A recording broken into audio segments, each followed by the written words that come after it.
Once again, DJ B going over another DDJ. This is the SZ. We're going to do a factory reset on the unit. So I just wanted to show you guys exactly how to do this procedure. Especially if you're having issues, you want to do a factory reset, and that might just help you clear your problem. Make sure nothing's plugged in the back. I got everything out, even the USB, totally unplugged. All you need is the power cable, and you're going to hold deck 1, shift, turn to power. Once you do so, you're going to see these LEDs in the middle lit.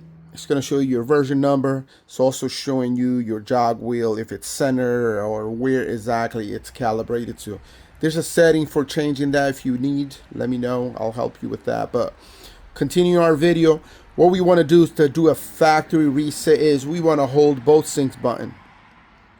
And once you get this blue color that you just saw, that means this thing is totally reset 100%. If you got any flashing colors, that means that reset was not successful. So because it was successful, we can now power this unit off and then power it back on. And we could plug our USB now. So right here, I'm gonna connect USB to A. Let's make sure we get it. Got it. There we go, all the way in.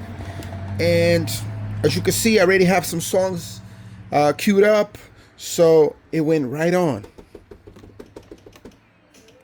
As you can hear, it's playing. Both sides are playing.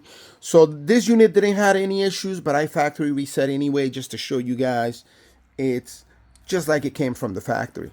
So thanks for watching. Like and subscribe for more videos like this, helping you out with any issues you might have. Thank you.